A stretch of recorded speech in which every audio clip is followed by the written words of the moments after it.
Ladies and gentlemen, we have arrived. We've arrived at the destination of the end of the largest progressive network, the Young Turks. People thought it was just Anna who was drifting to the right or drifting wherever. But Cenk, my goodness, the tweet that he did with Elon Musk.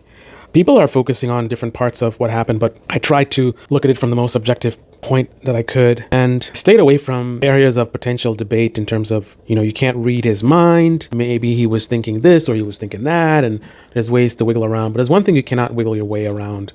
I think one of the biggest issues I have with what he said that sort of demonstrates a bit of hypocrisy, perhaps even grifting. So in the post, let me pull it up. Okay, so Cenk says, I asked Elon Musk to put me in charge of cutting the Pentagon.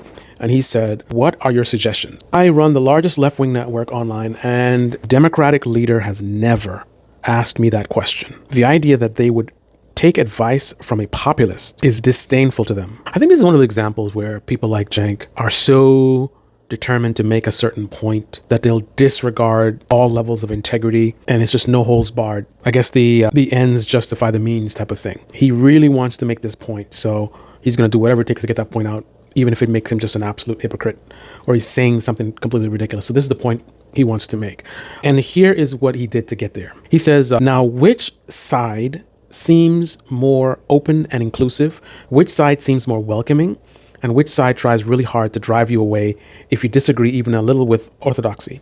Which side is asking for suggestions, and which one is demanding compliance and obedience? Here's the reason why I think that's the most important thing about what he just did and what he said there. So what he's basically saying right there is he's basically saying, not as an absolute statement, but he's saying that the Republican Party is the better party than the Democrats. That's essentially what he's saying. Right? Again, not as an absolute statement. So what I mean by that is I don't see anything in there that's saying he's suggesting that everything is better about the Republican Party, but he's pointing out some very fundamental things that, based on his own words, he believes that the Republican Party is superior about. But then when we examine the things that he's pointing out, it's really difficult to comprehend that he believes anything that he's saying.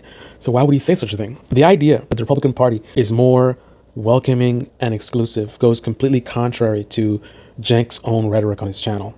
He's made many videos and made many comments presenting the exact opposite. So it's kind of like, imagine that he was hardcore calling Trump a fascist, and then he goes online and writes a tweet that says something like, look at what Joe Biden just did. How can you argue that what he did is not a prime example of fascism, right? That was Joe Biden that did that. So tell me, which party do you think is the party of fascism? Which person do you think is the real fascist? Is it Trump or is it Joe Biden? Because Trump didn't do what Joe Biden just did. That's what he's doing, right?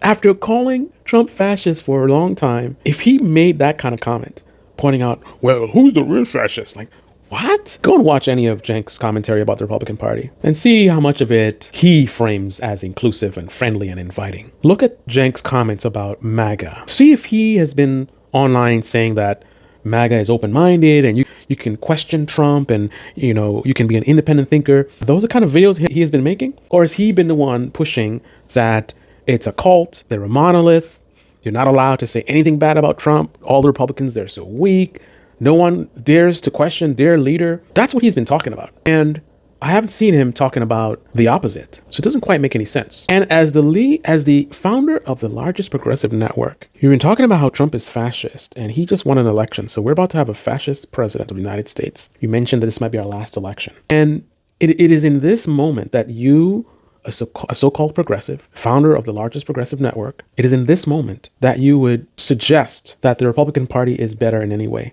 to the Democratic Party. Now, I applaud their willingness to go after the Democratic Party and not just the Republican Party. But why on earth would you, again, looking at the rhetoric that he's been putting out, why would he go 180 in this moment of all times to be sort of a both sides situation? You pick now, you go and highlight how much better the Republican Party is than the Democratic Party? I don't know, man. It seems like the kind of fraudulent behavior that someone who might do a fake run for president to sell books and try to save their channel that is struggling. Seems like something that kind of person might do as yet another marketing gimmick. But maybe I'm wrong. Tell me your thoughts. Comment below and let me know what you think about this interaction. Is Cenk an idiot? Is he a grifter? Is he a Democrat in name only? I don't know if he's a Democrat. I think they are. I think, because I remember Anna, I was like, with all this talk you giving out attacking the Democrats and you're still a registered Democrat?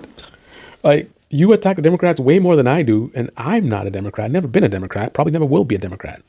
You see what I'm saying? Like, these people are just fake. They're fake, right?